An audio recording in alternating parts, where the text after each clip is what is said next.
Already did my time. I paid for my crime. I want to say a big good evening going out to each and every single one of you going out right across the world tonight. Paid for my crime. It's Curve and Julian and we're on World Jam Global Radio and it's time for another Issues Today. Already did my time. I paid for my crime. Already did my time. I paid for my crime. Already did my time. I paid for my crime.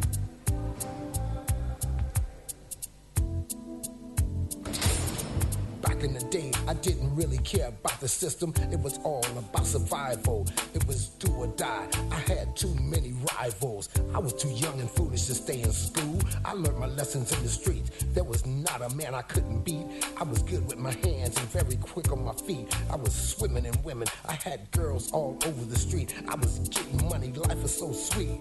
Now things have changed. The whole game has been rearranged.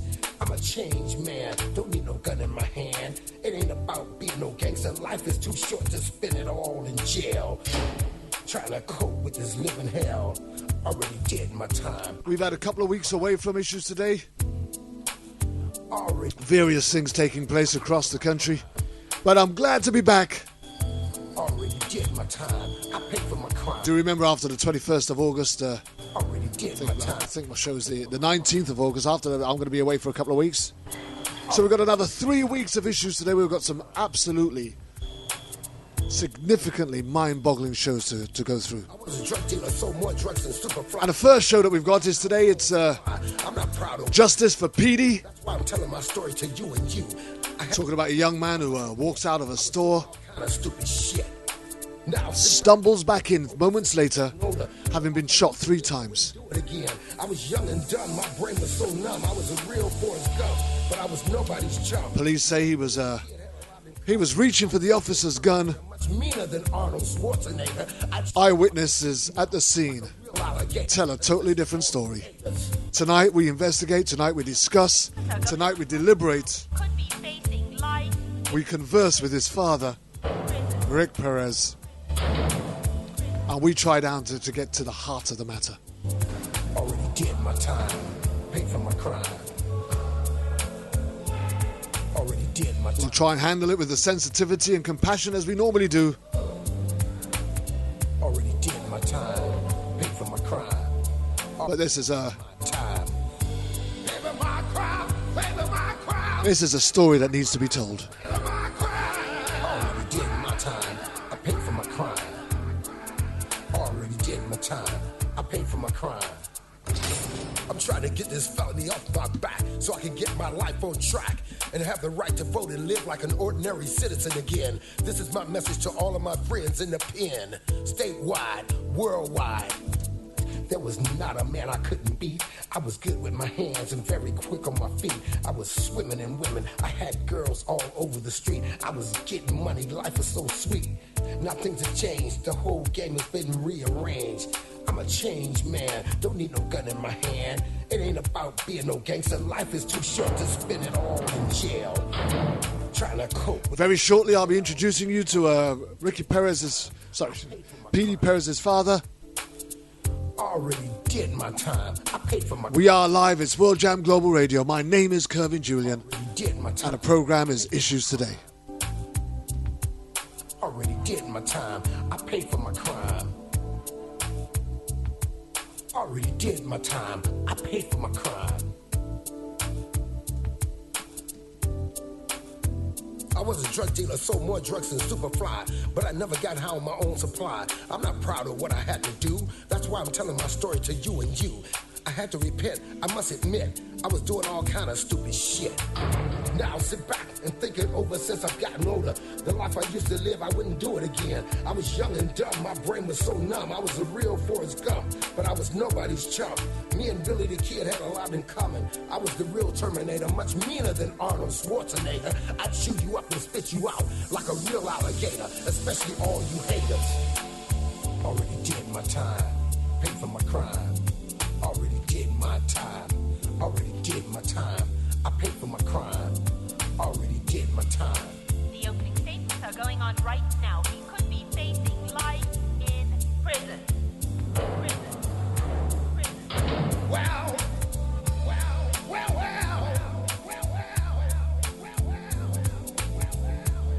trying to cope with this living hell.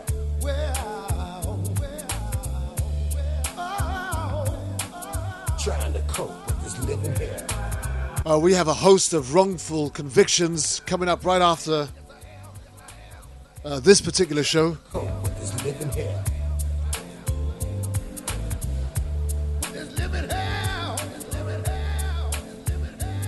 Already did my time. I paid for my crime. Our Father who art in heaven, hallowed be thy name. Thy kingdom come, thy will be done on earth as it is in heaven.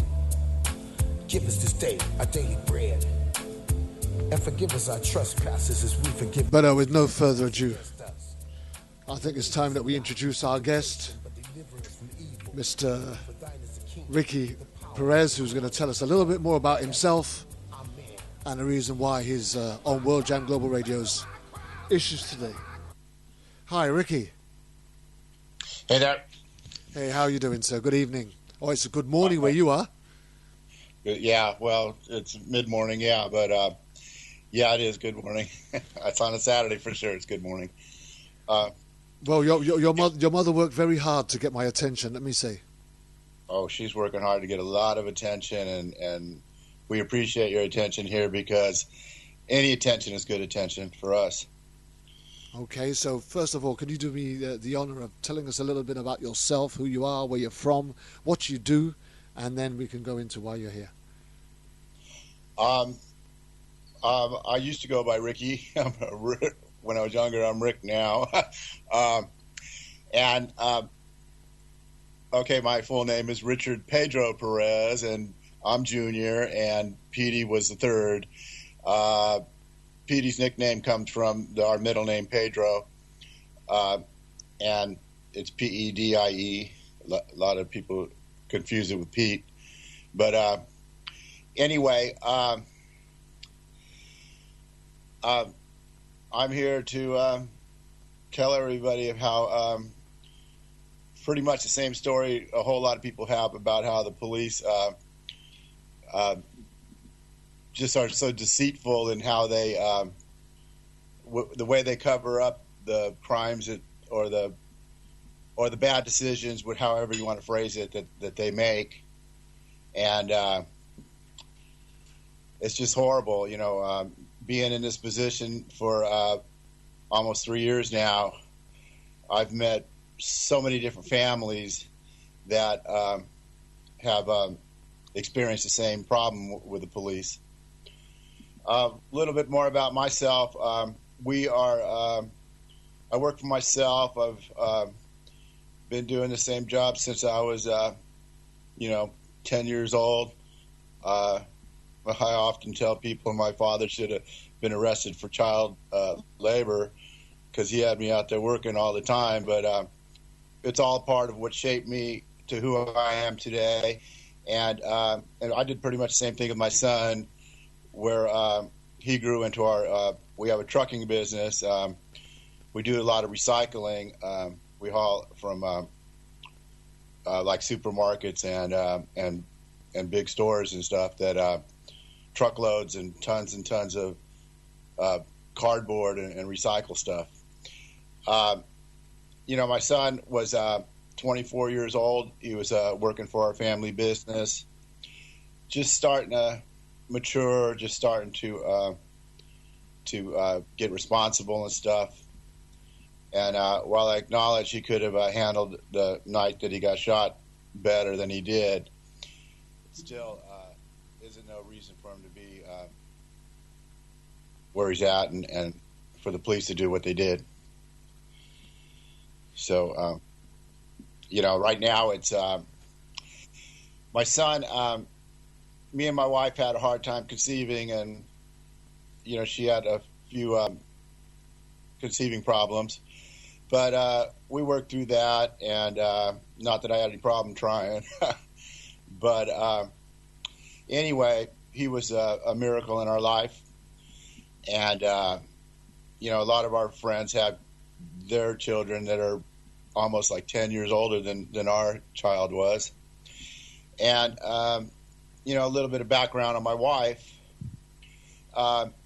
she was adopted, and like I said, had a hard time conceiving. Finally, our miracle baby come along, and she finally had someone in the world with her DNA, looked like her. You know, he favored her, and you know, it was, she was proud as a mother can be, and I was proud as a father can be, and to have this happen to us, it's you know, that's the hardest part now. I know, you know, nobody gets out alive out of this world, but except for maybe two people I know of, depending on what religion you follow. But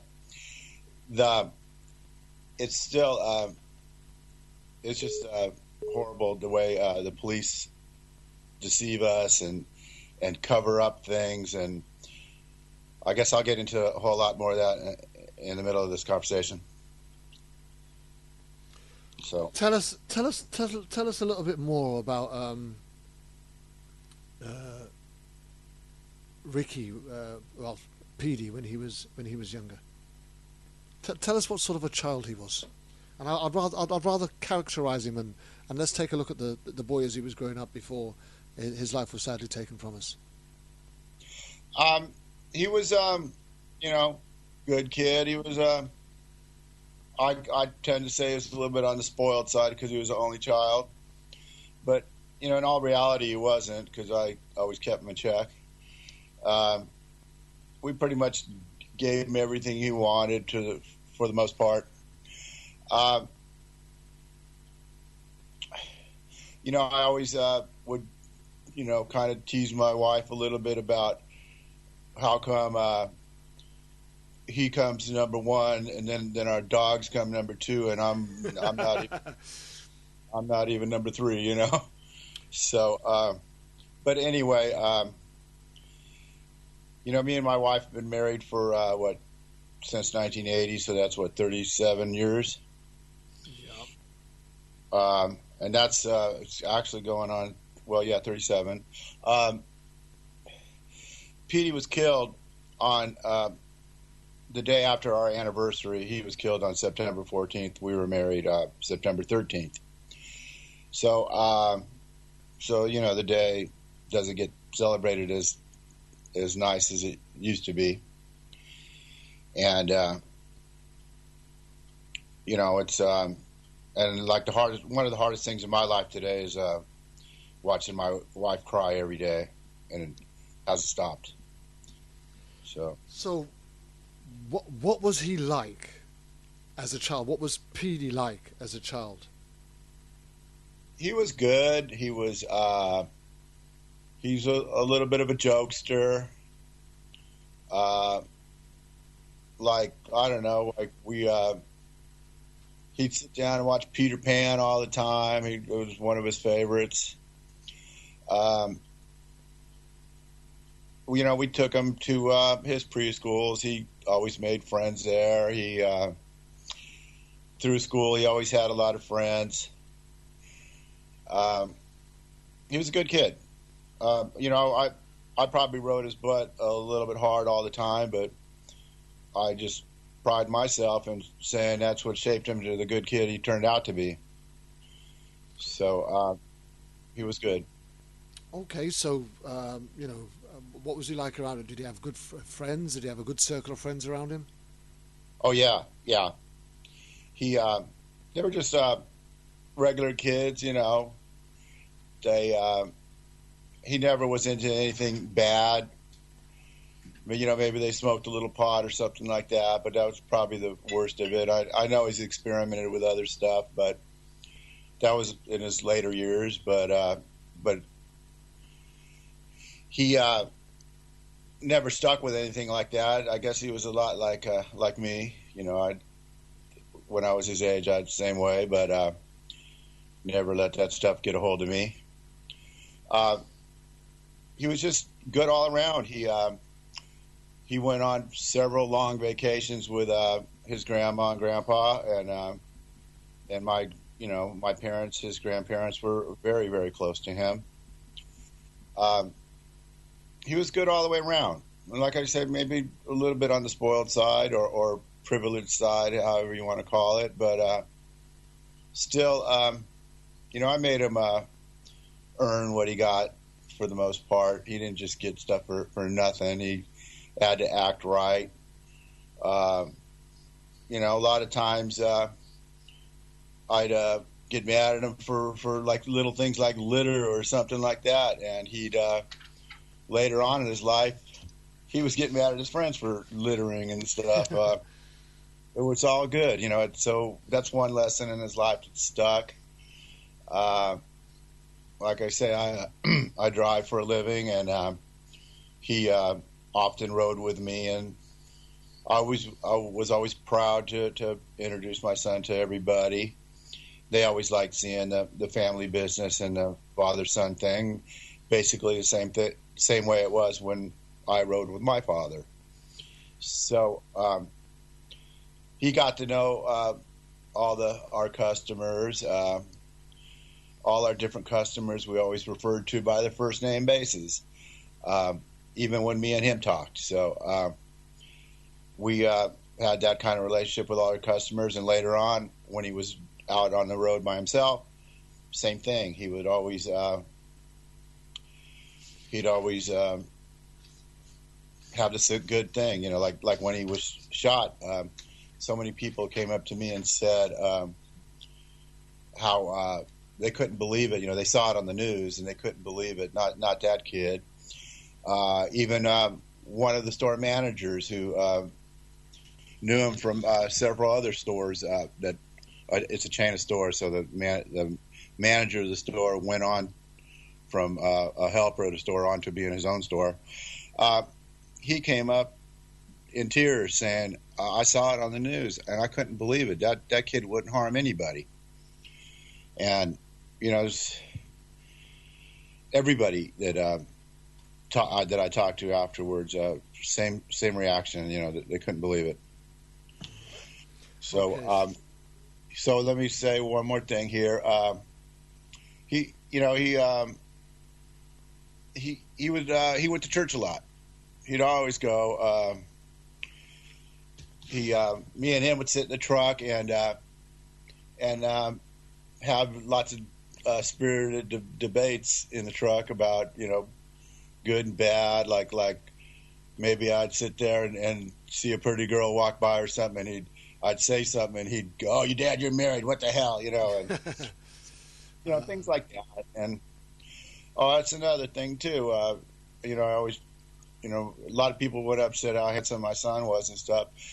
We'd go walking through a shopping store or a mall or something, and I'd see these girls about his age. They'd sit there and stare at him, and we walk by, and they'd turn and look at him again. And I'd give him my elbow and say, "Boy, did you see that?" And sometimes he did, sometimes he did, and then he'd call me a name or something and tell me I'm an old man. So, I was always so proud of him. I was happy to be with him.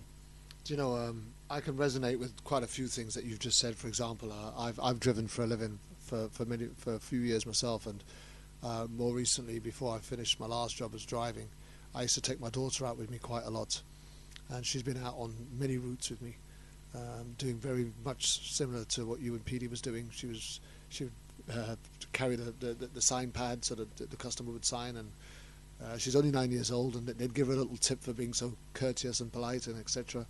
But we travelled on the road, and we saw many things and had many conversations and discussions. And I wouldn't know what it would be like to lose her in that way. But what I want to do is I want to take you back to that fateful day, and let's try and look around some of the circumstances as we know them, and let's see if we can't deliberate through them and try and work through how this tragedy managed to happen, and how such a precious child was so sadly taken away from his parents. I'm aware that Pedie was at the store. Was he at the store with you? Did he go with you? Was it you he was with, or who did he go to the store with? He was with his friends that day. I wanted to back up here a little bit. You say about how horrible it is. You don't want to know how horrible it is.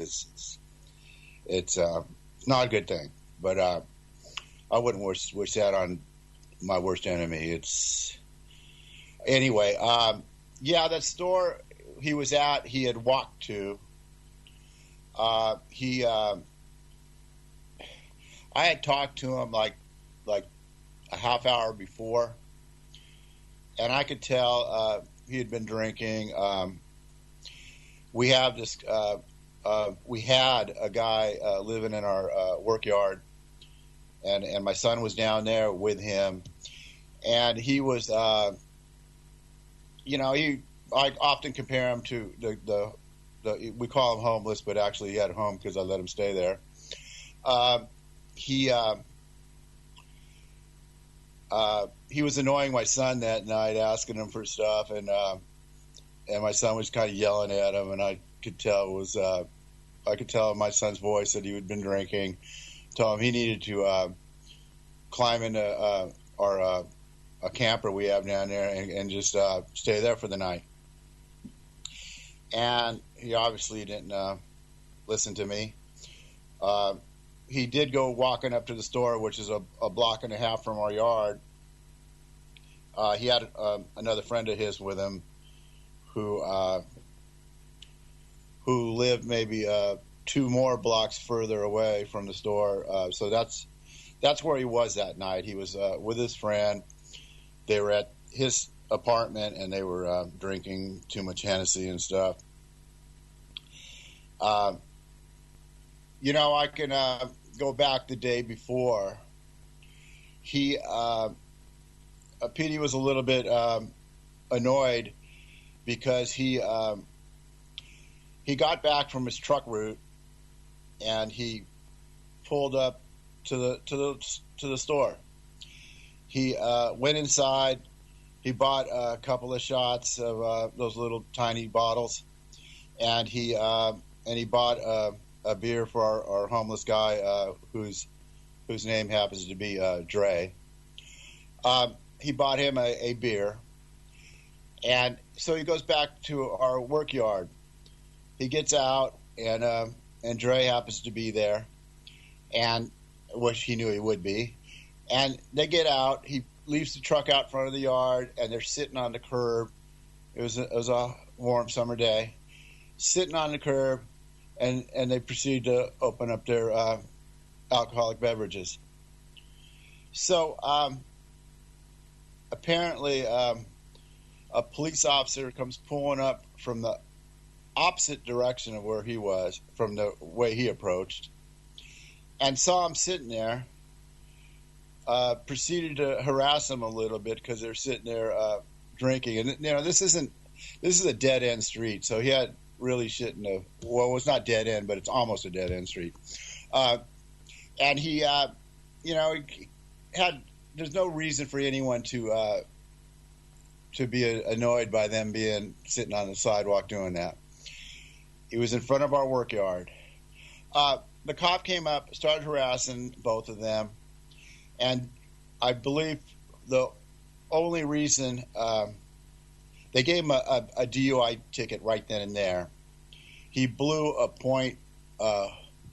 .081, which is 1 point over the legal driving limit around here.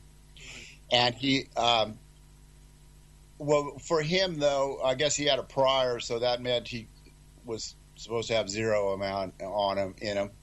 But the only reason he gave him a DUI ticket is because the keys were in the ignition. And to this day, I always leave the keys in the ignition in the trucks. That they're locked in our yard and stuff, and there's guard dogs around. But it's just a habit. We just always left them in there, and then so that technicality, the cop gave him that ticket. Let's just make it clear, because this is an area that I struggle with greatly. There are types of crimes committed and types of criminals that police encounter that give us some understanding as to why they may be confronting in either an aggressive, defensive, or an aggravated manner. And those sorts of crimes and criminals are in pursuit of somebody who is in pursuit of a criminal activity such as something violent, robbery or theft or burglary, or somebody trying to get away from the scene of a crime where a serious offence is taken. And you can understand that an officer, a law enforcement officer, will have a very serious front on for that. And I'm not trying to justify anything or make excuses for Pedie or anybody else, but you wouldn't find this, what you're describing to me at this moment, as a situation that would be an alarming one for an officer to be ready to have his hand on his handgun. Let me start here. The neighborhood where our work yard is a mixed neighborhood of light industrial and residential. There's actually houses in between some of the businesses. There are a lot of people that live in their work areas down there. They have camper trailers or sleep in little lofts they have in their buildings. The name of the neighborhood is called the Iron Triangle. The Iron Triangle gets on the news quite often in our neighborhood here for the crime and stuff that it used to have. It had went down for a little while, but it's starting to creep back up again. Actually, I think some of the reason it creeps back up again is because a lot of the people in the neighborhood who knew Pedie just totally lost all trust in police and do not trust them for whatever reason whatsoever. And that's where, when it comes to confronting a cop, they tend to be a little more confronting and aggressive. And like I said, I watched your last interview with Tarnish the Badge, and your Jerry Summers, I believe. Correct. He referred to it as a self-inflicted wound by the police, but for popular term around here is "don't diss me," don't disrespect me. These police around here are very disrespectful to the neighborhood. They don't even live in the neighborhood, or actually, one police officer does live in the neighborhood, and he lives in a newer housing complex that they just redid. And I mean, around here, the police make like twice as much as the average working man.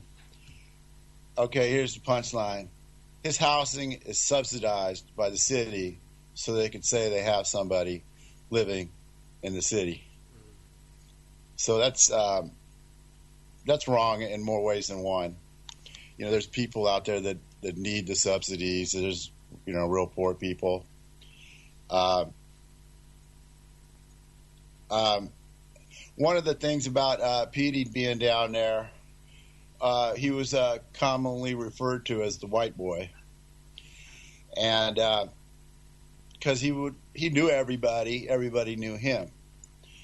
And it's kind of ironic how the police come out talking about how they got this thing called community policing, which was very popularized by the police chief that was sitting in the position at the time Pedie was shot. Had they had true community policing, the cop would have automatically known who Pedie was. Several other officers did, but this one officer just didn't. It was just, like I said, the way that stuff went down, it was real horrible. I'll get into that more. So let's play this out a little, because I've seen the video. Pedie's inside the store, and he goes out, and unless the video that I've watched is edited, he's not out there for long before you hear these shots. and then he stumbles back in. And he, what looks to be at least 3 shots to his chest, Yes. and then hits the ground. Yeah. What strikes me as odd is that nobody went to him to see if he was still alive. Nobody went to administer CPR. Nobody went to check his pulse. Nobody went to see how severe he was hit, whether he could still be saved or he could be helped. And when I say nobody, because I'm not expecting individuals to go and run in front of the line of fire, but I don't know how many officers are out there, whether there was 1, 2, or more. But you would imagine that the officer that fired the shots at him, with Pedie moving away from him, he would have even gone after him if he was a violent criminal, but he's been shot. But I was absolutely gobsmacked that you didn't see anybody come in after. You didn't see an officer come back in after him, knowing that he'd been fatally shot. I can color that picture in for you. Yes, there was for sure one lady that tried to go up to his aid. Okay, you say, Pedie was in the store. He did what we call rabbit ears over that girl's head. He knows that girl very well.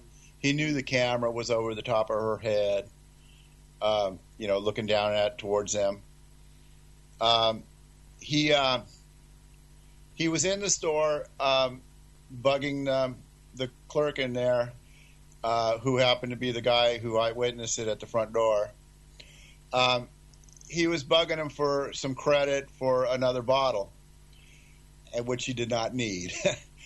Anyway, and the guy, Mohammed's his name, we call him Mo.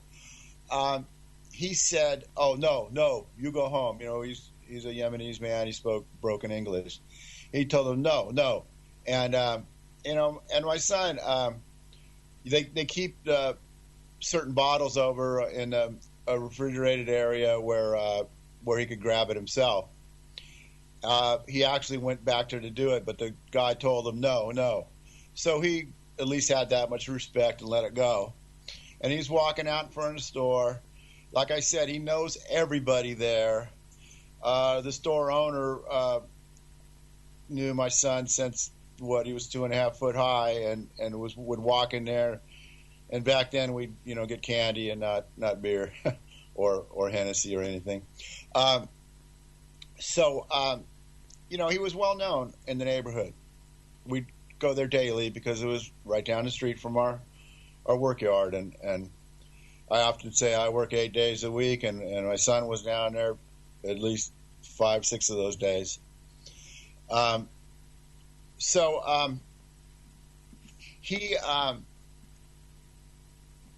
they're in the store.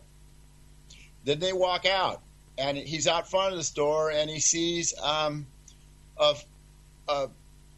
grandmother of some of his friends out there, who she's always out there panhandling for beer money and whatnot. And she, so he always talked to her.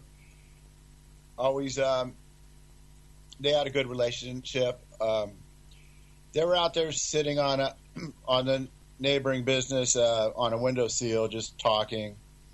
Like I say, it was a nice summer night.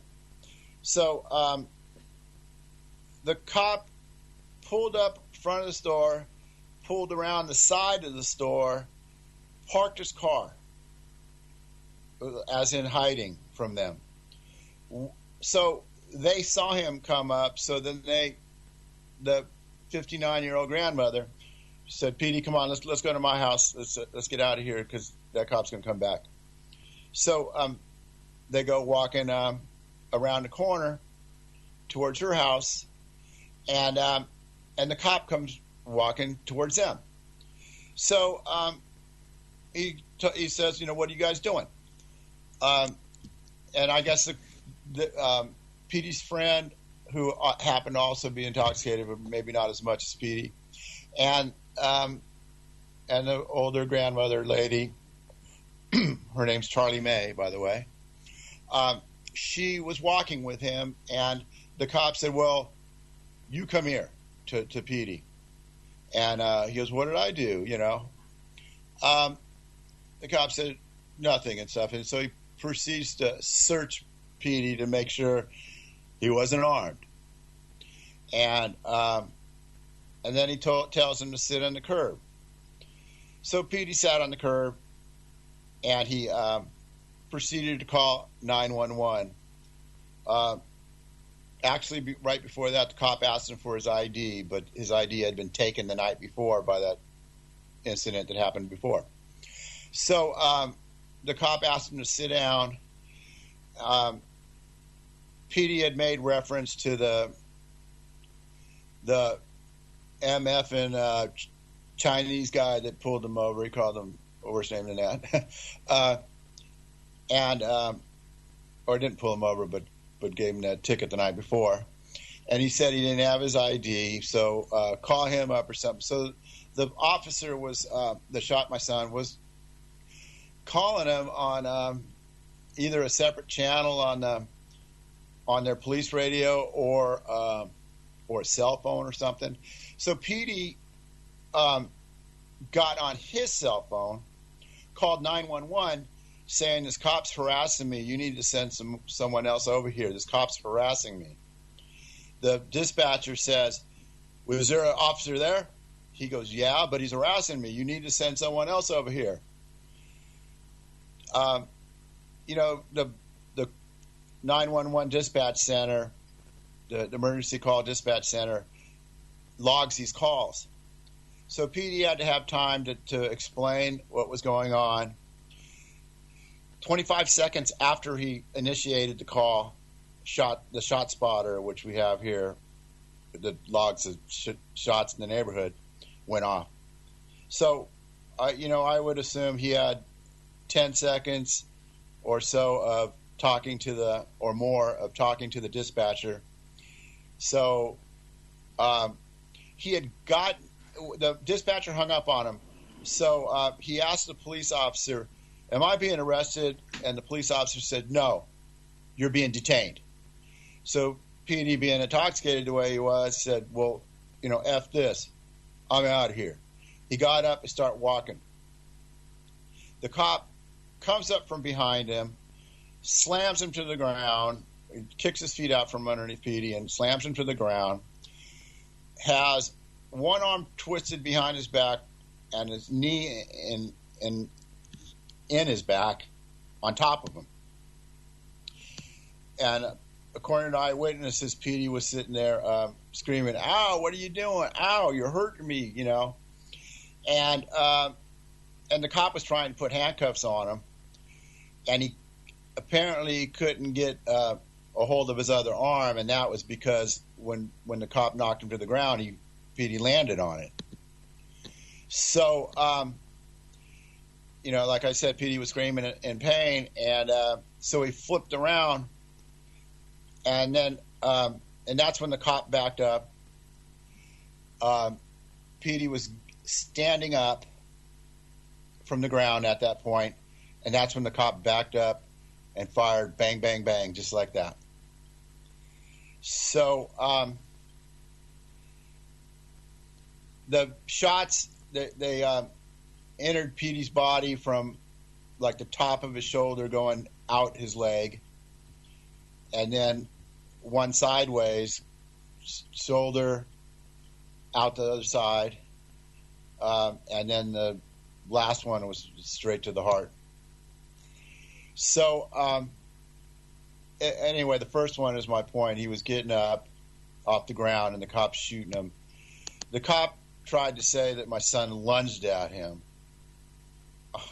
I think he was just getting up, and after being shot, how do you lunge? Second off, he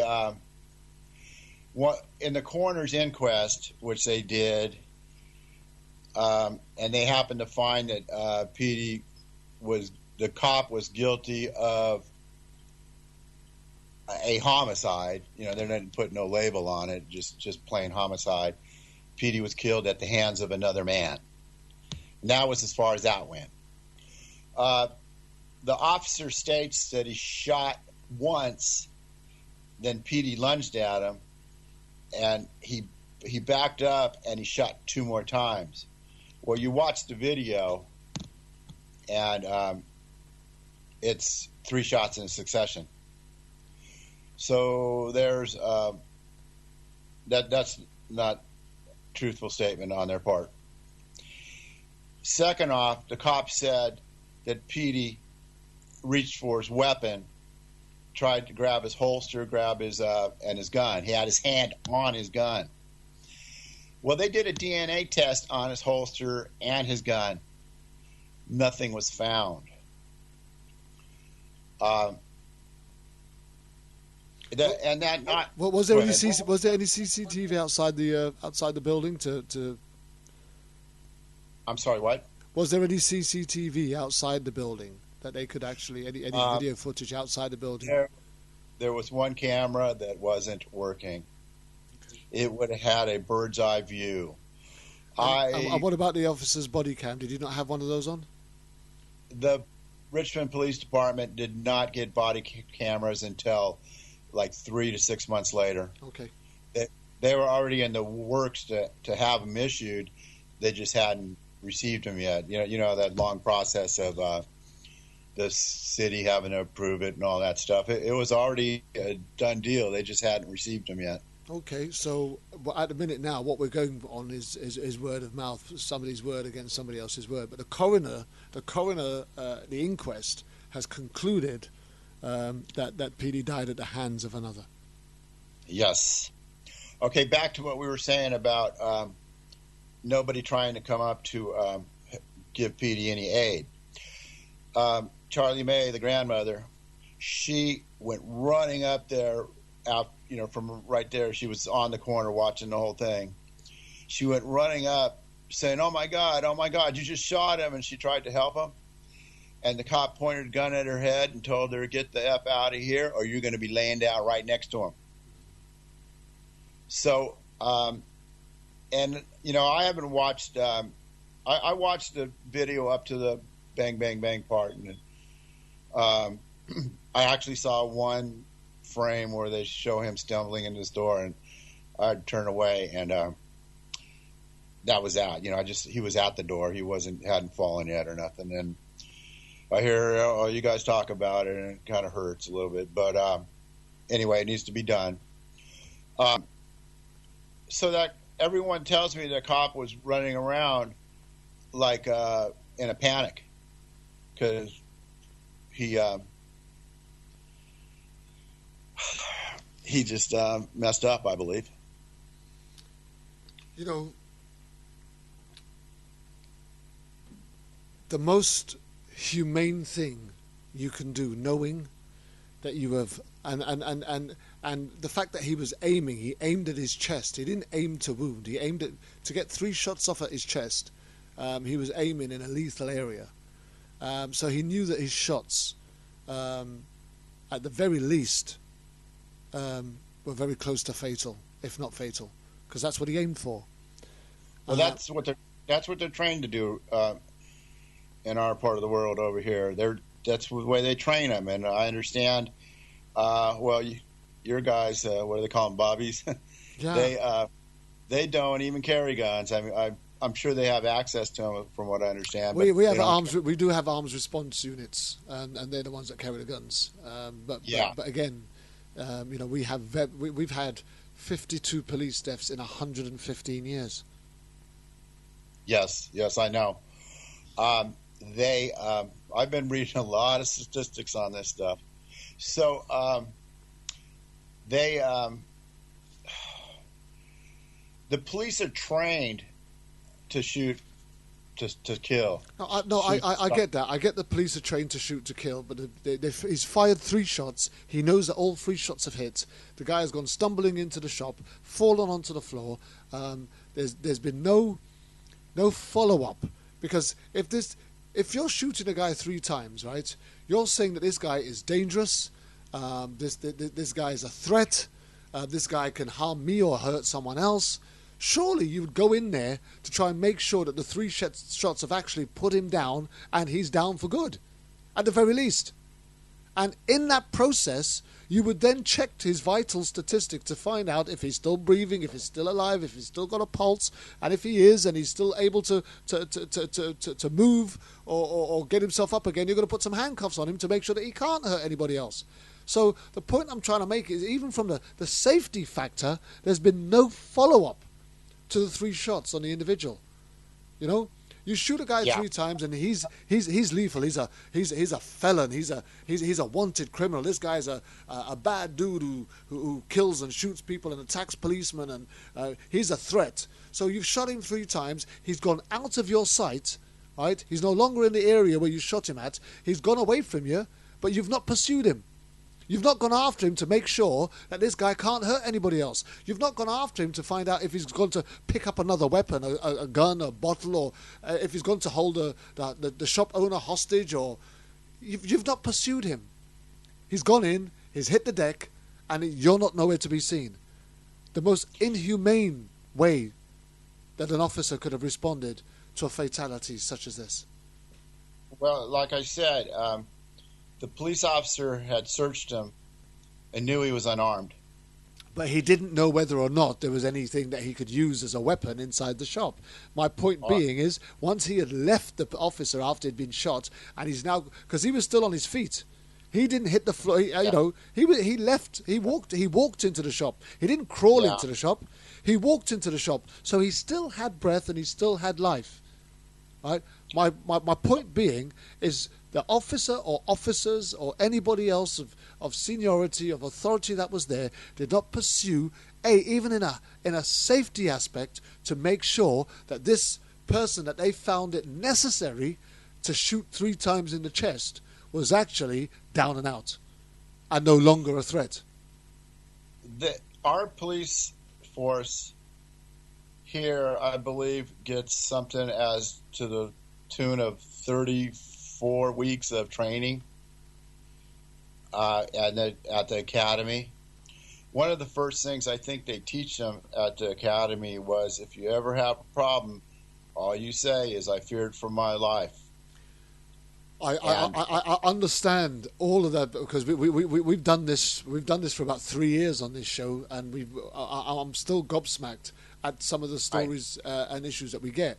My point being, and I'm not sure, I'm hoping that I'm trying to get it across right to you, because for me, you've got an individual who you deemed to be that much of a threat that you shot him 3 times in the chest, right? Well, that's my issue all the way, is the protocol was not followed. So you've shot him 3 times in the chest because you deem him to be a threat, a legitimate threat.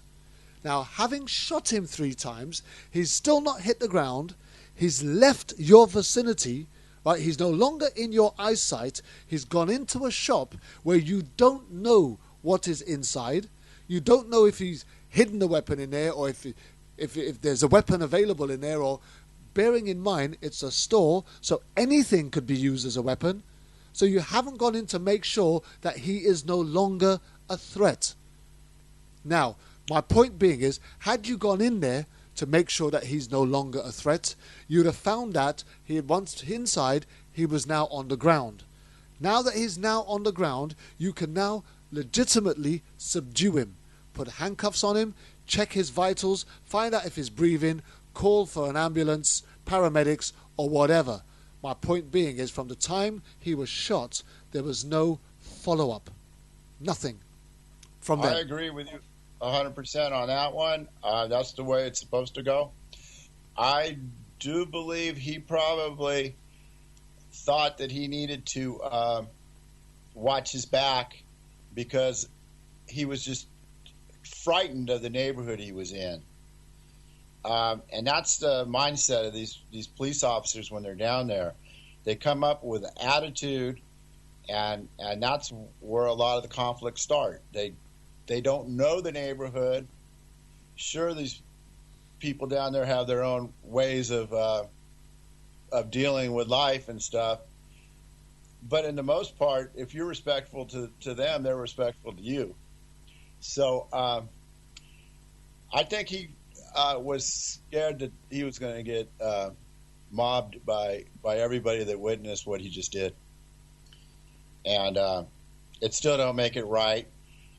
He should have waited for backup in the very first place, and none of this should have happened. I mean, an unarmed man walking away from being detained does not add up to him shooting him or even confronting him. The officer, he was a crisis negotiator training, guy. He had several endorsements. He had a dog with him.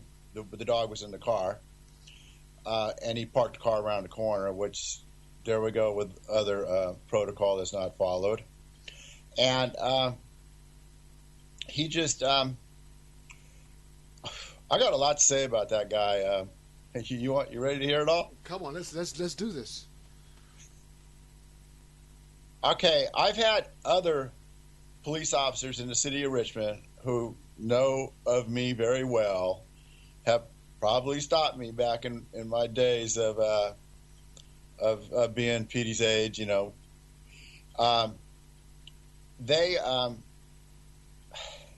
They came up to me and told me that Wallace Jensen is the officer's name that shot my son. Wallace Jensen was recommended for non-hire in the first place. Wow. We have heard a lot about this recommended for non-hire. The reason he got hired is because of nepotism. He is apparently his brother-in-law is a detective, and he got it pushed through. So I also understand that Wallace Jensen was sent back to the academy 3 different times. We actually confronted them. Our lawyer confronted them about it. The lawyer was privy to all the information about him because that's the way it works. But I'm not. So he asked a question about it, and the lawyer for the Wallace Jensen says, "Oh, he got sent back because he forgot his notebook. Wasn't no big deal." So he got sent back 3 times for that reason. First off, I don't think you get sent back 1 time for forgetting your notebook. You might get a write-up or something, but not sent.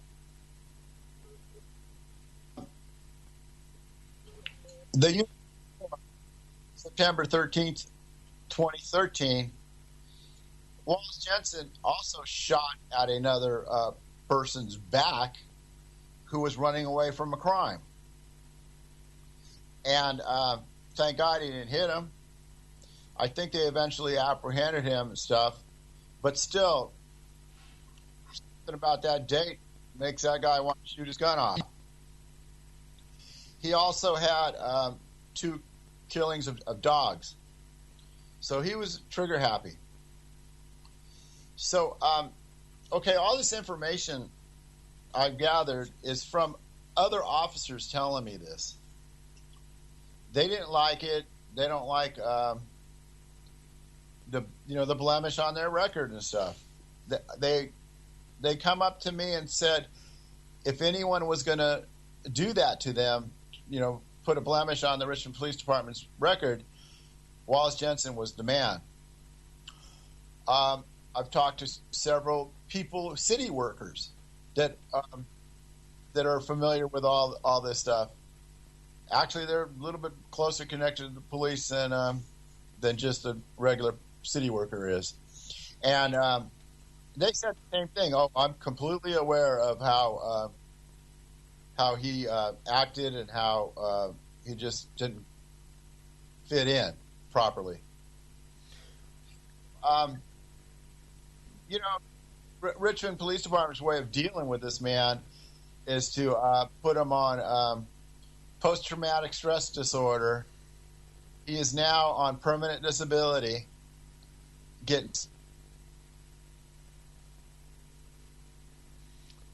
Yeah, are you there? I'm losing you. the wages of that he was making, but still, it's a decent living for doing nothing. But thank God he's not an officer no more. That's the best part of that one. Yeah. I think when we look at this, one of the biggest problems that we see here, and it's one of the things that we constantly call for as far as police reform is concerned, is that until an officer is personally held responsible for his insurance and accountability in the use of his weapon, especially when it comes to fatalities, we're not going to see a change here. Because I can totally understand why the local authority refuses to acknowledge that he was at fault, it's been recorded. It's common knowledge that you guys were offered. I think it was $850,000. I believe was the price of Pedie's life.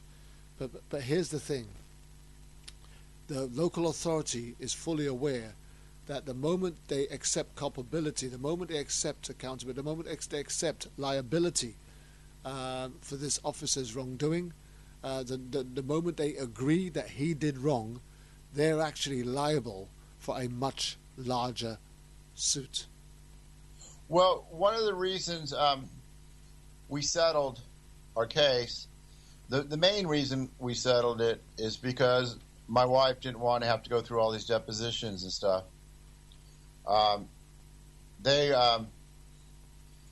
These guys that defend these police officers like this are weasels. I swear the guy physically looked the part. But okay, that's here or there. But we settled the case, the civil case, because they kept telling us this is under litigation. We're not allowed to talk about it. And that's the only thing we wanted was the truth. We wanted them to just tell the truth. Now that the civil suit is settled, there is no more liability on the police part or the city's part. So I know. But hopefully I'd rather... I'd still like to see him, the truth, that's all. Held accountable, and they're still covering up. What I believe the cover-up is that the city. I mentioned the community policing. The city is getting grants from the Department of Justice and stuff for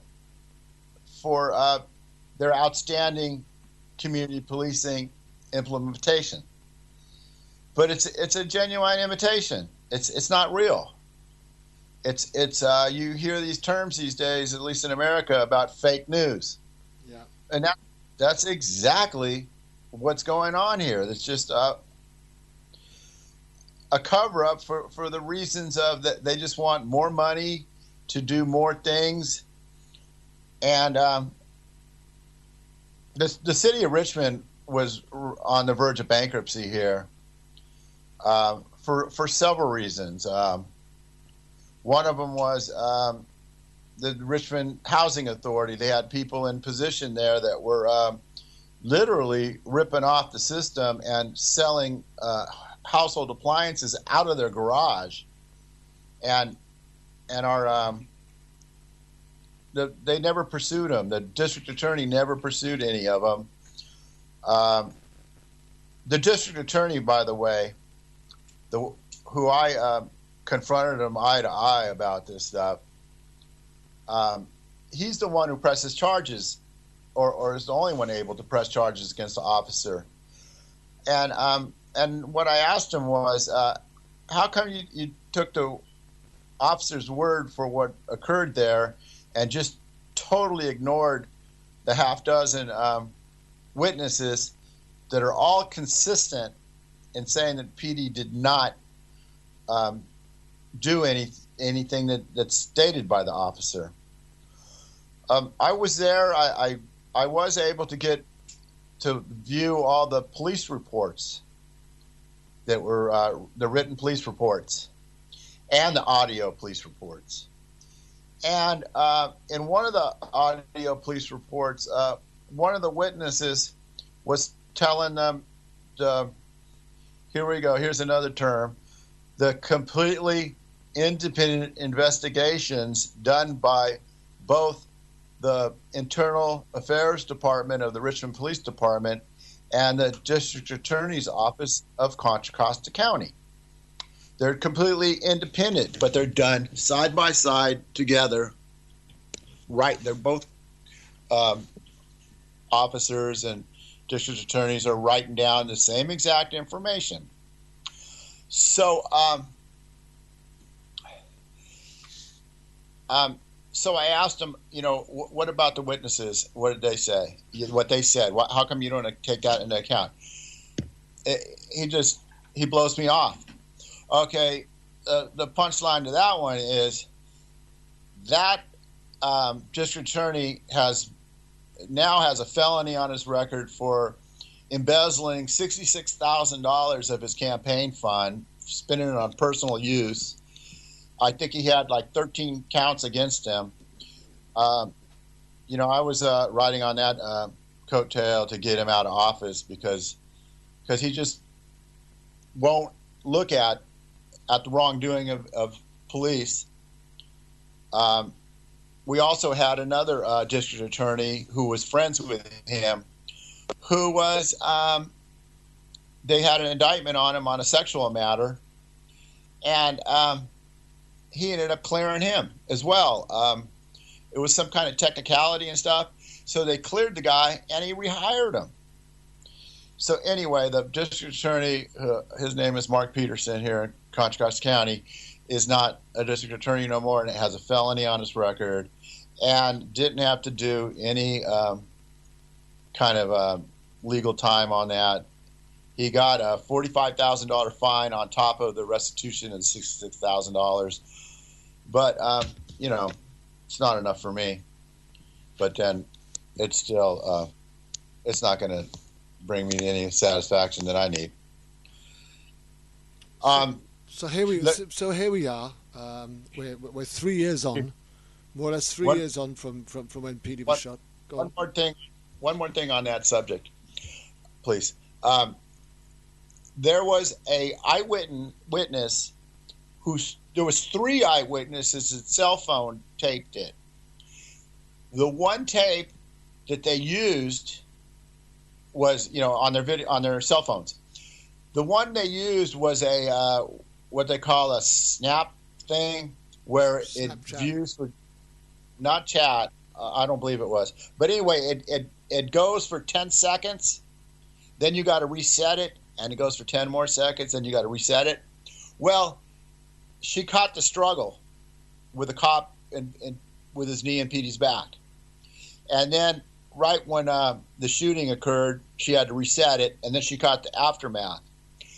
One of the things was it was grainy, and then they didn't show the actual shooting, so it's inconclusive, is their words. Okay.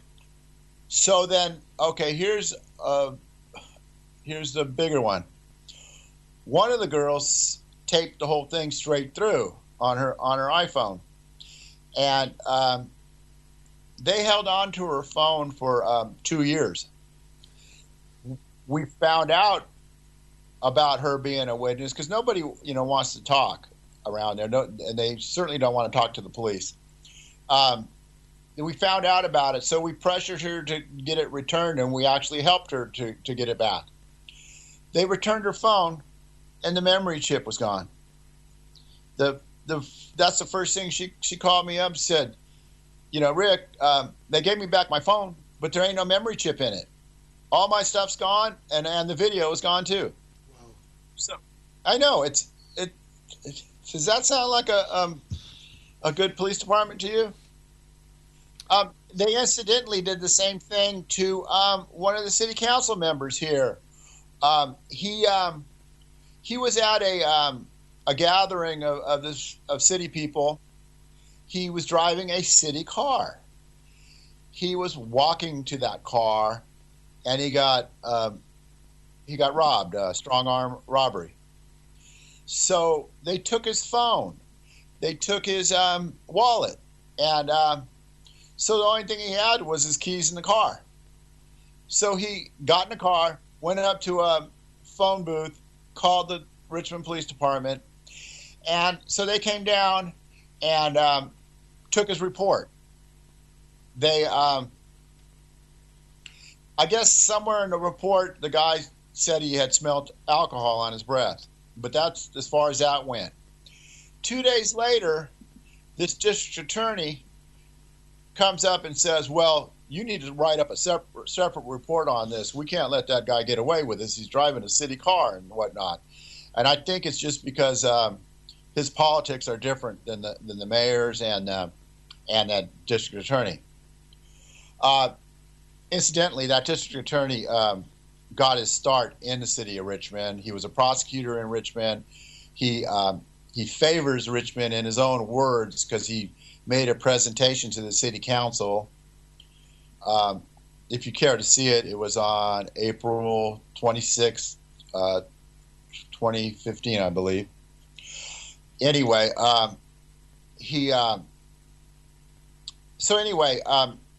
they stole his memory chip out of his phone as well when they gave him back his phone. So he didn't have no videotape anyone getting killed on it and stuff, but he had a lot of information on it that they probably wanted. And so anyway, it just shows the mentality of our police department around here. So, go ahead. No, I'm just looking at some of the things that I'm thinking. You know, when you talk about a threat, because you know, again, three fatal shots. It's you'd expect that wasn't just lunging. That would be somebody going for your throat, going for your gun, going for whatever. We're 3 years on from Pedie's death. Has anything been conceded? Some of the officers, certain high up officers, are actually talking to me in a different tone of voice now. And you know, you could read that they want to say something, but they're not allowed to, and I believe that's because of the Peace Officers Bill of Rights around here. It's a thing that allows them to make their statement, if they make any at all, like 10 days after the incident, where they take you and I, they'll take us down to the station, and we ain't getting out of there until we make a statement. So you see that right here. The most recent, one of the recent killings was that Minnesota girl who's from Australia. Yeah. It just she. I don't believe that officers still made a statement to the police. And he's using that Police Officers Bill of Rights to against self-incrimination, I guess, the Fifth Amendment on that, and you know, our Constitution. So they use that to hide behind. They won't, like I said about Wallace Jensen, they won't allow any of his police record to be showed to us. Every complaint about a cop here in these states that have that Police Officers Bill of Rights is the first complaint, because they're not allowed to compile any or let the general public know of any. So you guys made reference to that on Tarnish the Badge. Yeah. How they are allowed to. They got a special set of rights. That's one of the things I've been talking about to the people I talk to all the time. I get in front of city council all the time. I get in front of different people that have been shot. I go to all their memorials or the 1-year anniversaries and whatnot. And the big divide here is, we go for this community policing, and they kind of try to put it out like there's a divide between the black folks and the Latino folks. They try to put a divide up and all that stuff, and I tell them there's no divide there. We have no problem with each other. That's something out of the 60s. It doesn't happen around here, and apparently in London it's even less. Well, absolutely. I think it's only when we allow the propaganda that people tend to want to raise as far as racism is concerned. When we allow ourselves to believe that it's real when we know it's not, do we absolutely subscribe to the lies that they're trying to tell us to cover up what they're attempting to do? So they let me ask you a question, Rick. Let me finish this statement. There is a big divide. The big divide is between the law and the truth. Absolutely. It's the law hides behind the law, and the truth can't be told.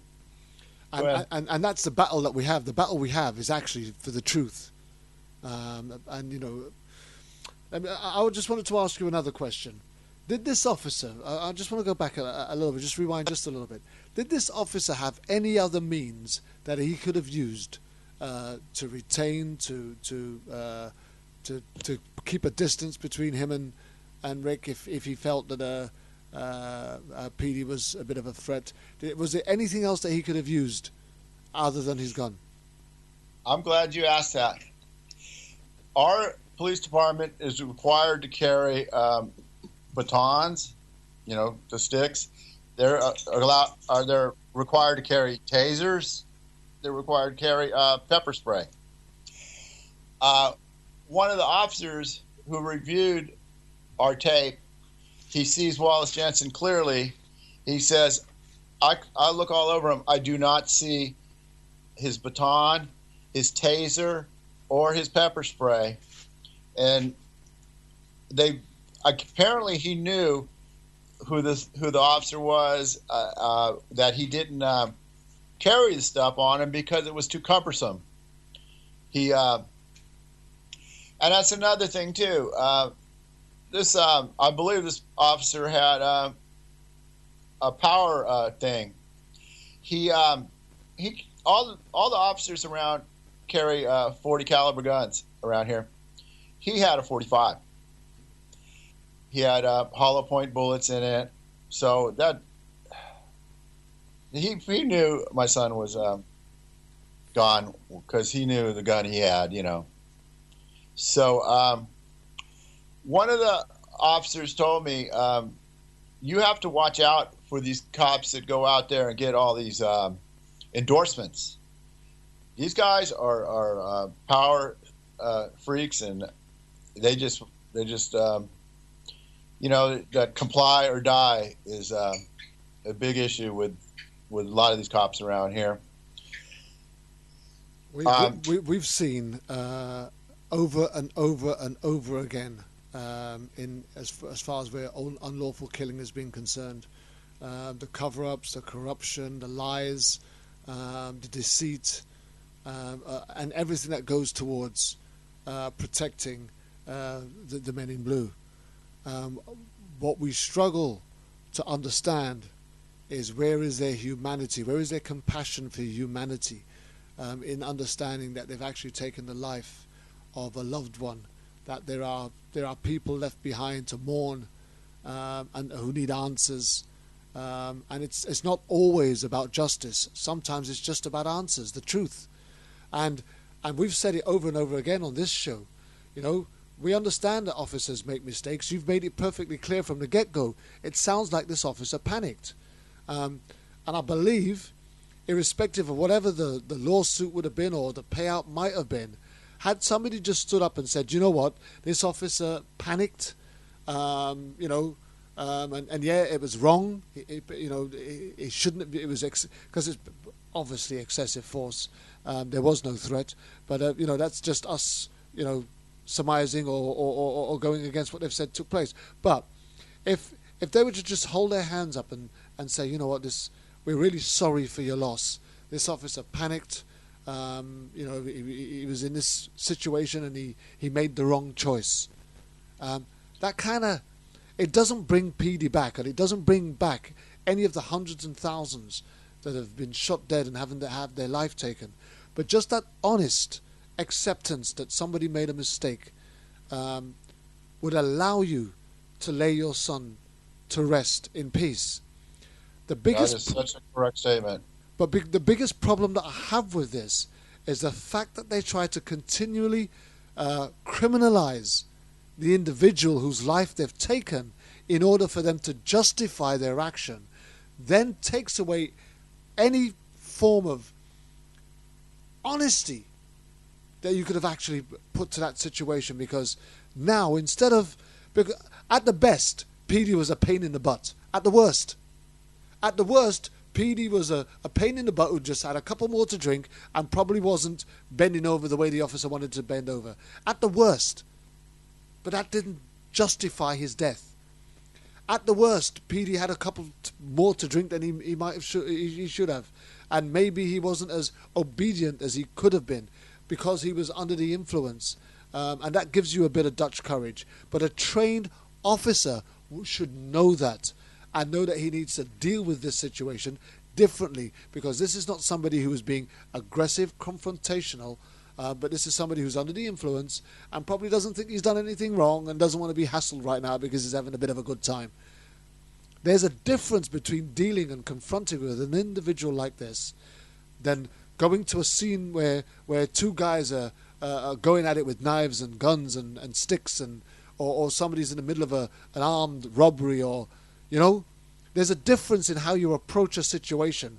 And when you're talking about the amount of training that these officers get, they may well get this militarized training as far as dealing with an armed robber and somebody who poses a threat. But what training do they get for dealing with the average Joe Bloggs who's just had a drink, who's feeling a bit merry, and doesn't actually want to be bothered right now and move from there? But how much training do they get in normal social functionality? Is there any training given to an officer in that? Well, like I said, he was trained in crisis negotiation. To me, de-escalating training and stuff. And what they get 4 hours and all of a sudden they're an expert.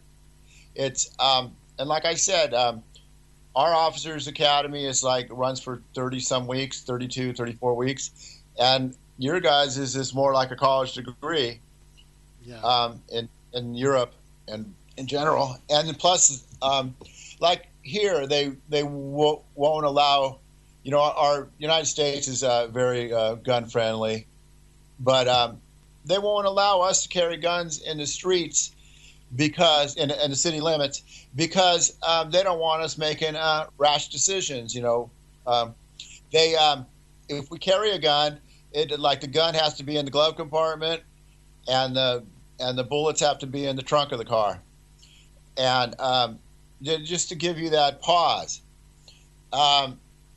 So it's kind of like the same thing with a police department. They're only human. They obviously in some cases they need to have their gun at the ready, but like we said earlier, there's a difference between a person breaking the law and a criminal. And Pedie was local. He didn't always follow the law, but he was not a criminal. He did not do stuff like that. He actually he'd chase people out selling drugs to kids at the liquor store. He'd chase them out, and I often warned him. I said, "You better watch out. You don't know if that guy's packing or not. Yeah, it could happen." And I'd always tell him that. And Oh, never in a million years did I think a police officer would do this to him. So, and Pedie had carried a little 22 firearm with him at times, but he didn't have nothing that night, or actually that certain gun got confiscated from a police officer because it was in his trunk. And the cop asked him if he had any firearms, and he was totally honest with the cop, told him he had it. So the cop goes and arrests him. In past experiences he was honest with the cop, and it was in the trunk, so they seen it and they let it go. So he thought he could trust the police. But obviously in that situation, it didn't occur.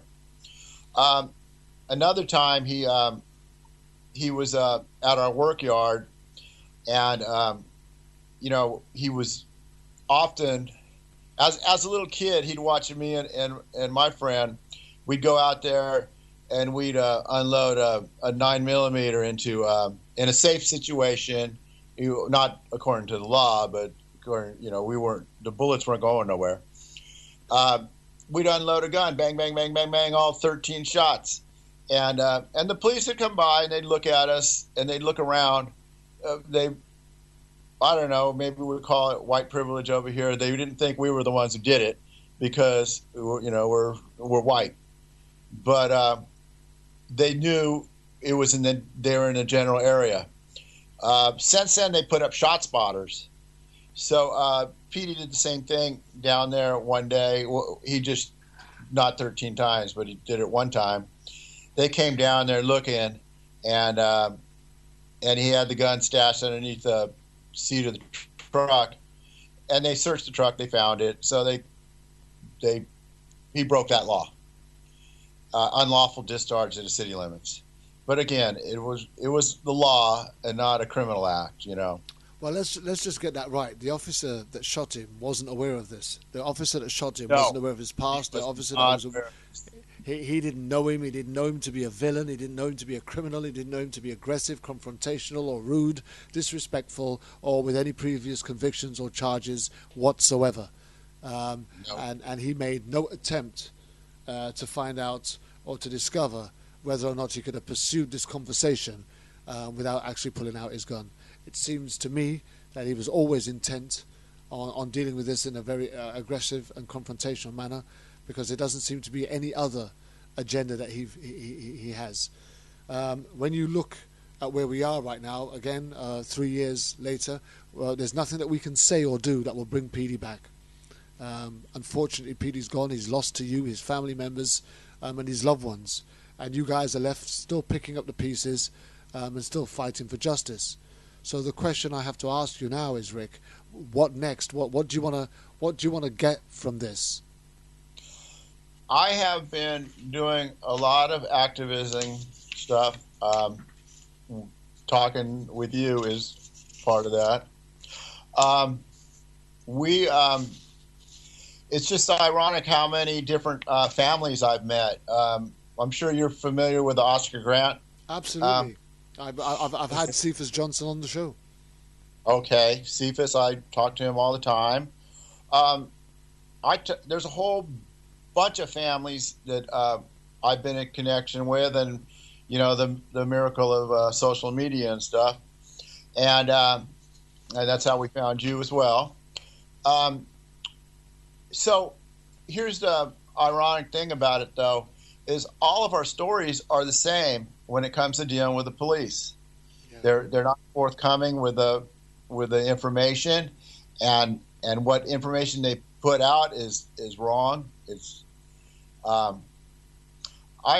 talked to the officer who does that communicates with the media around here, and I confronted him about that. I said, I don't understand why you said all those things about my son the day after it happened, and all of them have proven not to be true.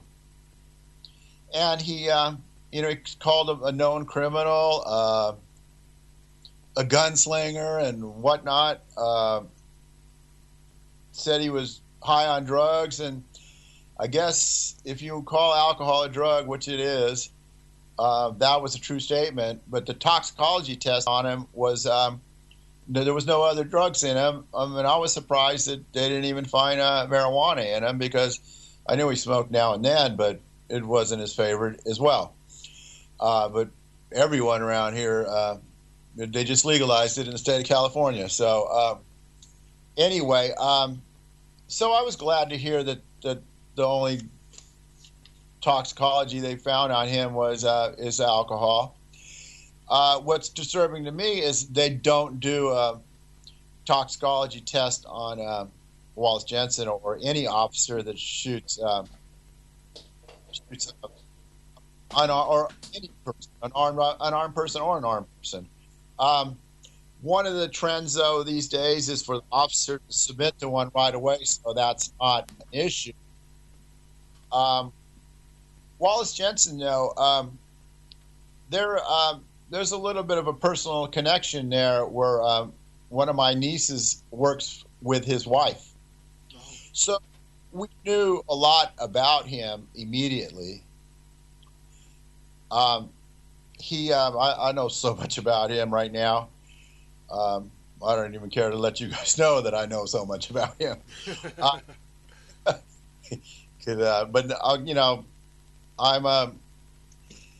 I believe in God, and I believe in His word not to thou shalt not kill. So, therefore, I'm not going to go down that road. But and that man could be he could be off the face of this earth. This is my mother, Pedie's grandmother, said this. He could be off the face of this earth tomorrow, and my job still wouldn't be done, because all these this deceitfulness of these police. We got that. It's like it was in the news here just yesterday. Philando Castile. Yeah. They appropriated $12 million to retrain the Minnesota police in how they handle legal carry people and stuff, people with guns and whatnot. And so they wanted to name it after Philandro, and the Police Officers Association and police officers unions and all that stuff came up and said, "Oh, hell no!" They want it named after a fallen officer. There's nothing wrong with naming it after a innocent civilian that was killed. There's, I understand that they don't like the criminals. Nobody likes a criminal, or at least. But Philando Castile wasn't a criminal. Was not a criminal. And naming something after him like that, I mean, they got that other one here, Kate's Law, they and incidentally, another situation where a firearm is stolen from the Bureau of Land Management's car, and no accountability there either. He's a federal employee. So it's there's another one again too. They're suing over another firearm taken from a high up official's car that killed somebody, and there's no accountability here. So I don't understand where they think they're going to get any trust from the community if they can't call it what it is. One of the things that we talked about on Tarnishing the Badge with Jerry Summers, we talked about it the week before with Jonathan Newton from the National Association of Police Brutality. We've talked about it with Alex Salazar and various others over the time. David Cooper is another great advocate for police reform, a former officer himself. And we've had some great officers. See, we're not against law here. We're not against the police here. We don't want anarchy. There are some officers with some good integrity and good morals and good principles. But one of the things that we've constantly highlighted on all of these shows is the lack of community officers. If it had been a community officer who had arrived at that store He would have known Pedie. He would have known of Pedie. He would have seen Pedie there several times before, and would have known he was harmless. And he would have known there would have been no need to have reached for a gun. That market, the liquor store, or whatever we want to call it, is like I said, had a what the police call a loitering problem, but it was a gathering spot for locals, and I'm sure they shouldn't have been out there with an open container and whatnot at times, but still, it doesn't take away from the community being, social with each other. Hey, I've got one word of advice here. If you don't want people hanging around liquor stores, then stop selling cheap liquor, and then you won't get them hanging around the liquor stores. Yeah. You want to put something there because you want to profit from the community, but then you don't want the people that you're going to profit from to come and hang around. I'm sorry, it doesn't kind of work that way. The bottom line is, when people are drinking, and when they've got that habit and they've got that behavior and it's part of their culture, whether we like it or not, that's what you're going to get. It's like, and I'll take it to a whole new level. It's like a drug dealer, right? A drug dealer who sells drugs from his house, right? But then he's going to get upset when the users come back at 4 o'clock in the morning, high as a kite, going, please, can I have some more, please? Get away from my door. I mean, or even worse yet, when they come with a gun and they rob them. Yeah, I just don't get it all. But the bottom line is, again, we'll reiterate, none of this is going to change and bring Pedie back. But so we've got to look for what we can actually, where do we go from here, where we can actually influence, make a difference, have an impact on how things go on from here, moving forward. What would you like to see change that would see someone else, another parent, not have to lose their child the way that you lost yours? I'd like to see better training right off the bat. They always talk about it, and this 4-hour makes you an expert training is not what I'm talking about. I'm talking about more extensive stuff. We have one of the things we're trying to push is we have it on change.org, Value Human Life Bill, which is a how a doctor has to have insurance for malpractice. Yep. Well, we say that we don't like all these officers getting paid administrative leave. We want them to quit charging the community for their mistakes, and then the community has to pay again when the lawsuits happen. Yeah. And if they could stop the police officers from doing all that and funnel all the payout money into training of the police officers, we might have a better world here. And so anyway, back to that Value Human Life Bill, we'd like everybody to go to change.org and sign it. It talks about all this special rights, and we're trying to back off the Policeman's Bill of Rights. When you talk about that Policeman's Bill of Rights, it's the same thing as segregation used to be. You sit in the back of the bus, I'll sit in the front of the bus, and the law enforcement community has more rights than you do. We're supposed to have justice for all here, not just justice for some. And how they hide behind that stuff is just, it shouldn't be allowed. They should have to make their statements in a more timely fashion. They get into these in a room full of lawyers where the average citizen ain't allowed to do so as easily, and they make a strategy up. Like I said, I feared for my life. He reached for my weapon. Well, we can prove that was wrong, yet the district attorney won't even listen to it. They just take the officer's word for it. And how many times have I experienced that when I'm driving my hot rod car when I was a teenager, and the cop said I was doing 75 miles an hour, and I tell him, no, I wasn't. I was only doing 65. Well, who's the judge going to believe?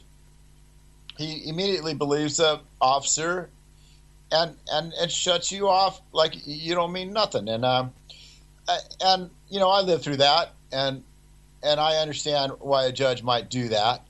But when they start applying that same mindset to a killing and stuff, that's it's not right. It's they give them the license to kill. They give them carte blanche on everything, and it just, you know, so that therefore that self-inflicted wound happened where they're not ever held accountable. So therefore, what are we supposed to think in the community?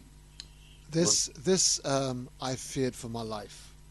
It gets right up my nose.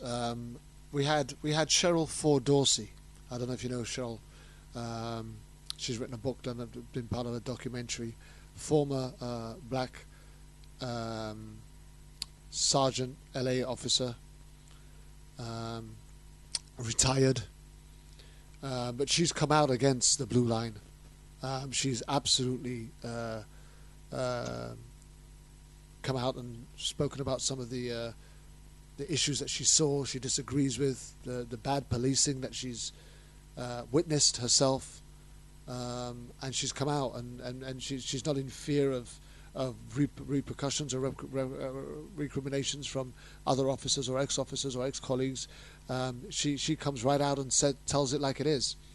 And here's one of the things that I've asked on this show on a couple of occasions, and I'm going to put it to you this way. This I feared for my life. So you've got these officers, these male officers who are physically trained and well built, most of them. They're further armed with a baton, a taser, and a handgun, which already makes them far superior to anybody, the majority of people that they will encounter on their day-to-day travels. Now you compare that with a police woman who has the same resources as a male officer, who has to encounter the same types of individuals as her male counterpart, and yet we have no statistics to show that these female officers who are responding to a 911 call have any fatalities where they feared for their life. One of the things about Wallace Jensen that I told you I have extensive knowledge about, we see a picture of him a few years back, and he's and you compare that to the picture of him now, he looks like he could be on steroids. He could be on something of that nature. He buffed up big time, all the way throughout his whole body, you know. And I'm not talking about just getting older and plumper. I'm talking about muscular and stuff. Pretty much, it looks like Barry Bonds, a baseball player, how he used to look before, and they accused him of the same thing. He claims his innocence, and that very well could be with Wallace Jensen as well, but no one ever tests them to check that, and so we don't have a definitive answer. And then another thing that I really appreciate these retired police officers coming out and police chiefs coming out and making these statements. I wish more of them would come out before they retire and make these changes. You know, I've had like I said, several officers come up to me and tell me that we're part of the Richmond Police Department and tell me a whole bunch of stuff about Wallace Jensen and the way they deal with things in the department. And the investigator we had with our civil suit lawyer, he came up. He was an ex-police officer as well, and he has a lot to say about how they handled things and how many times he sees these criminal acts by police and nobody does anything about it. Like I said, a lot of the officers that came up to me and that were still active duty made sure, don't be using my name. I can't afford to not have the backup and stuff when I need it. They'll put us out to dry and let us. They might even shoot us up themselves. And that Blue Brotherhood is, or even the police officers' unions and associations. It totally got perverted here. It's not being used for what it was intended. They look at all the political influence police officers unions have here in the United States, and you try to get a politician to fight against that stuff, and they don't want to touch it because they want that police officers unions endorsement and all those votes and stuff. Me thinking and analyzing this stuff, one of the things that come to my mind is we need to get, politicians that are terming out to carry these bills on, because we don't have to worry about them getting reelected. And we need these bills to get put in front of the public. So hopefully they get pushed through. We actually went up there to the state capitol here in Sacramento, California, to try to get the police officers' Bill of Rights, toned down a little bit. And while we had maybe about 20, 30 people up there, there was twice as many police officers and from the whole state were up there. And, that they're a well-organized machine, and or maybe we should call it a federally sanctioned gang, because they just they impose a lot of things on us, pretty much like a gang would to a neighborhood. They it's like the mafia, basically. You don't do what we say, we're going to put you out. A couple of other things that have been highlighted over recent months and even over the last couple of years since we've been doing these police brutality and unlawful killing shows. Two things in particular. Maybe you might just take a look and respond to both or either one. One is the way that they recruit officers. Alex Salazar has spoken quite openly about the recruitment pattern and how that needs to change, the mentality of the individuals that they're recruiting and the type of candidates that they're recruiting.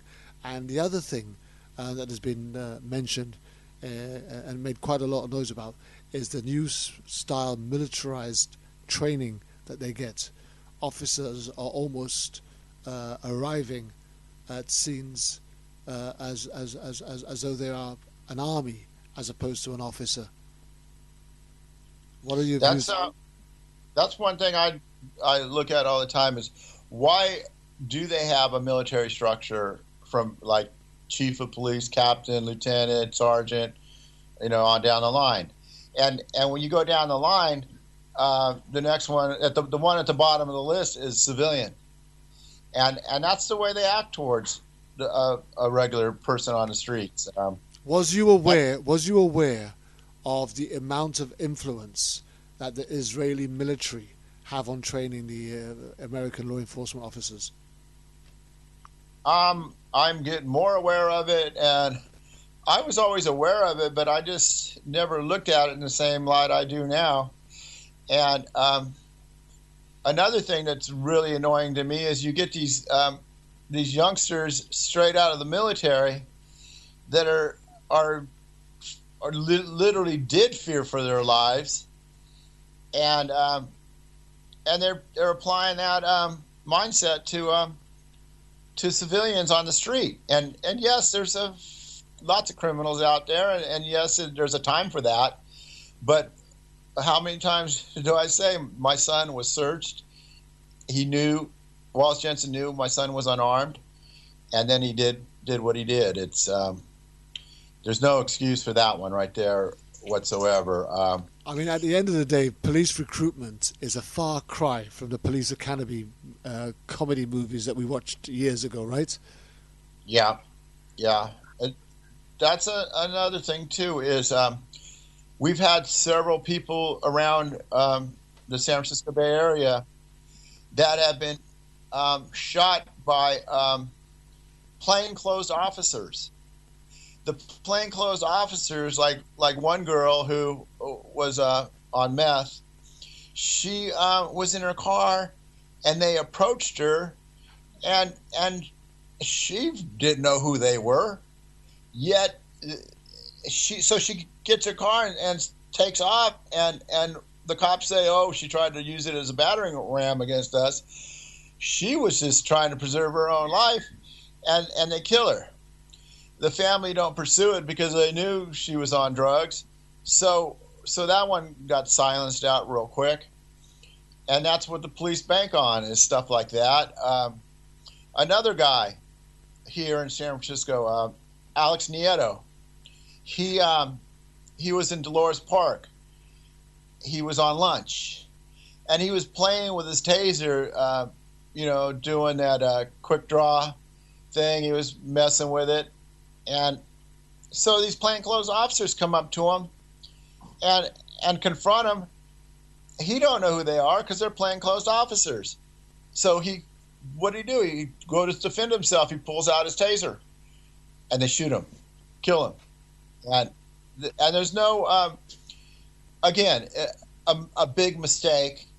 Yes, he did have a weapon in his hand, so it's still. How many times we see another one here in Santa Rosa up here, a 13-year-old kid, Andy Lopez, had a toy machine gun in his hand. He's walking down the street next to a vacant lot. Nobody's around him. The officer pulls up and kills him within seconds. The kid never, I don't think, even pointed the gun at him. The cop told him to drop it.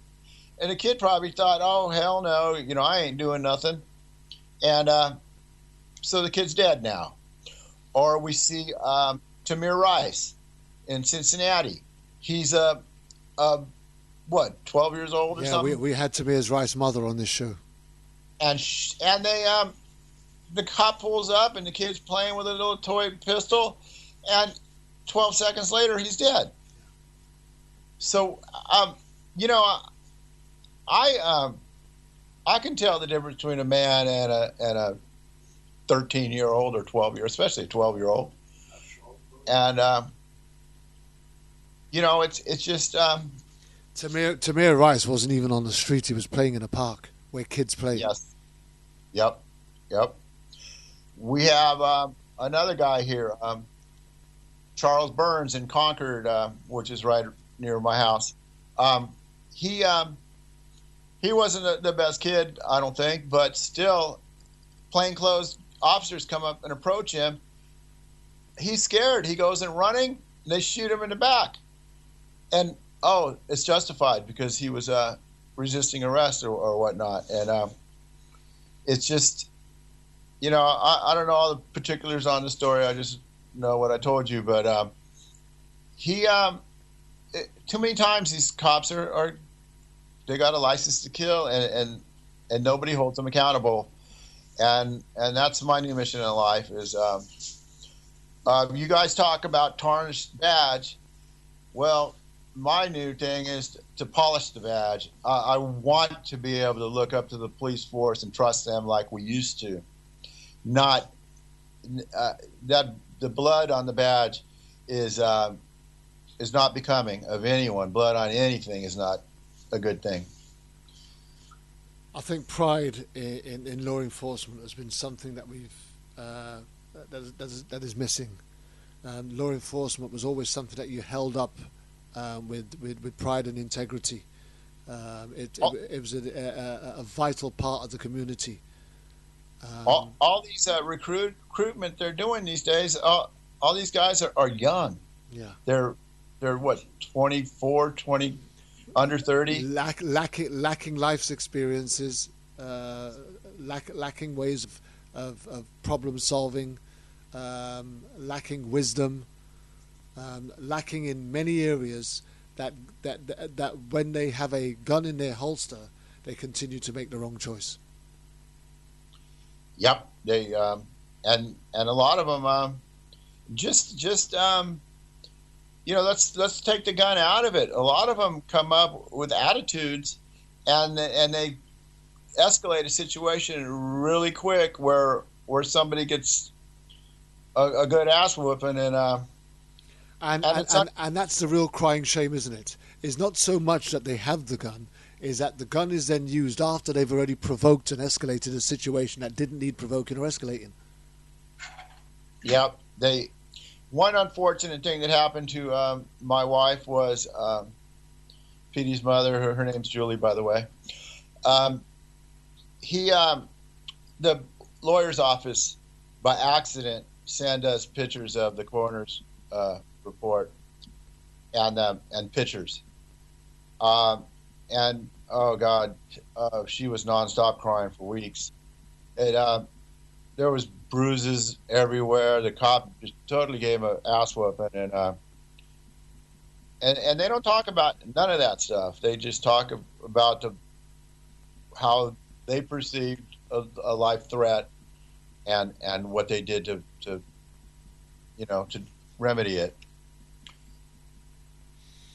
We're coming up to the last 9 minutes of the show. We're going to finish very shortly.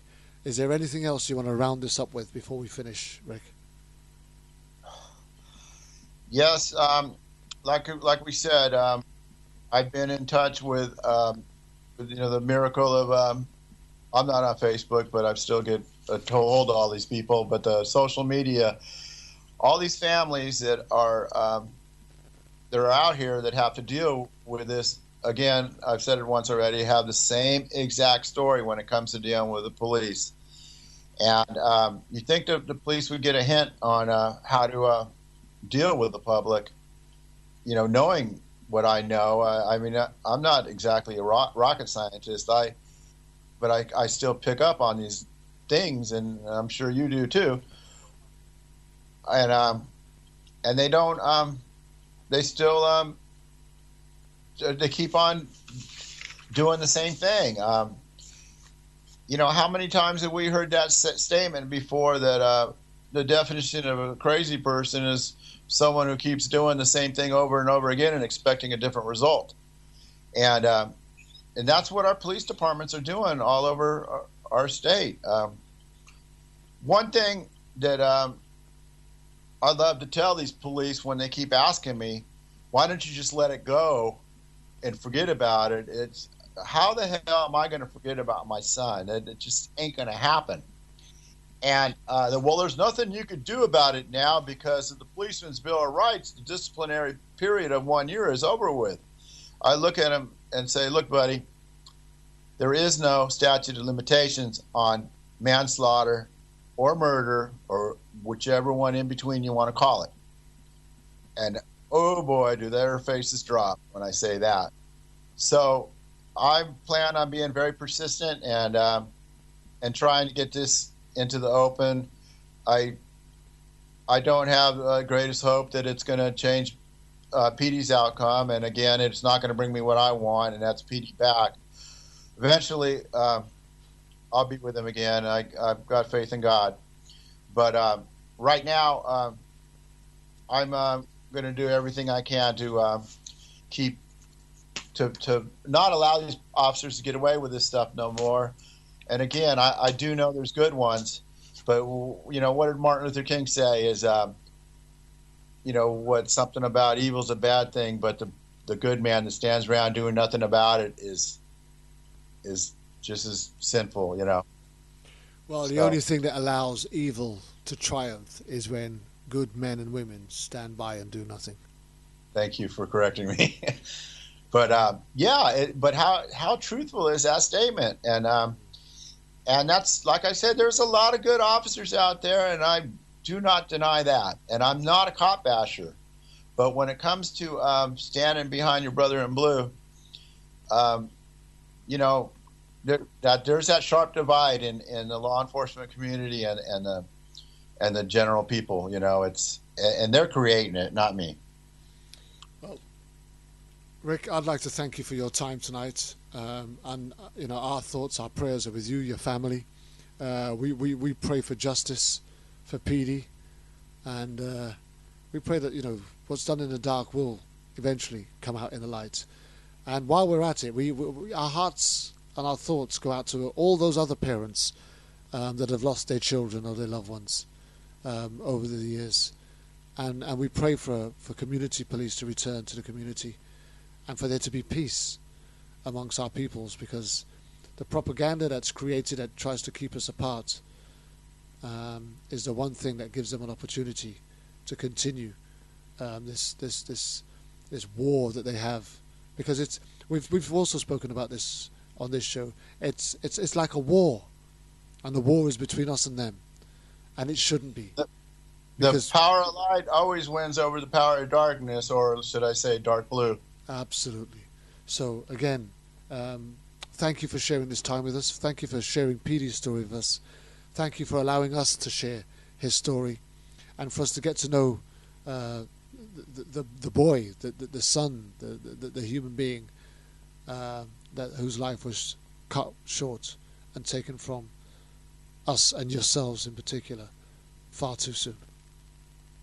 I appreciate you having me on here, and Pedie's still with me. Like I say, I have faith in everlasting life. So it's just it's our mortal life right now, and as soon as that's over with, none of this is going to matter no more anyway. But for now, it does, and we have to keep these guys in check. Okay. Well, listen, thank you very much. We're out of here, and we look forward to getting updates from you where and whenever you can. Anytime. I appreciate you. Please stay in touch, Rick. Thank you very much for joining us. This is Kurt and Julian from Issues Today on World Jam Global Radio. We're out of here.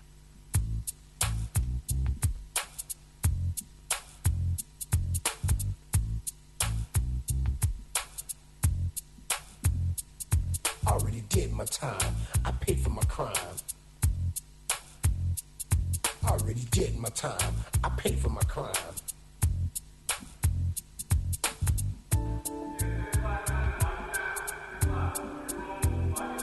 I already did my time. I paid for my crime. I already did my time. I paid for my crime. I already did my time. I paid for my crime.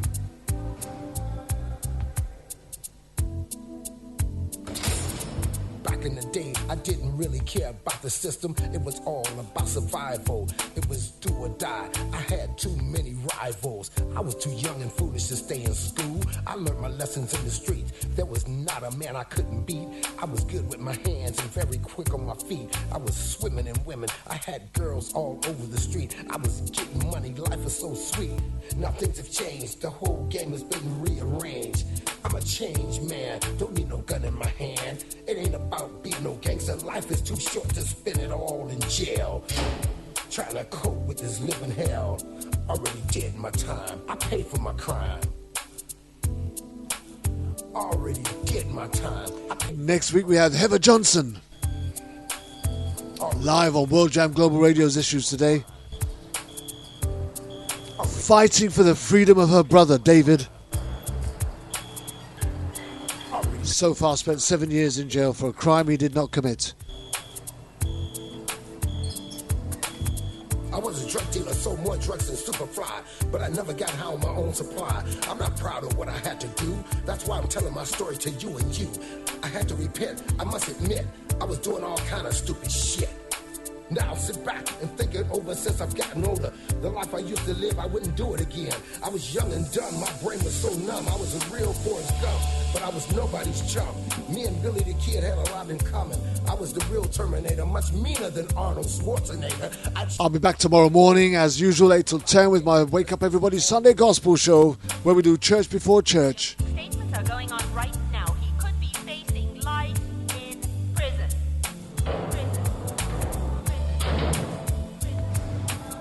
But this is Kervin Julian on World Jam Global Radio's Issues Today. Justice for Pedie. There you heard it. Want to thank Rick Perez. Want to thank his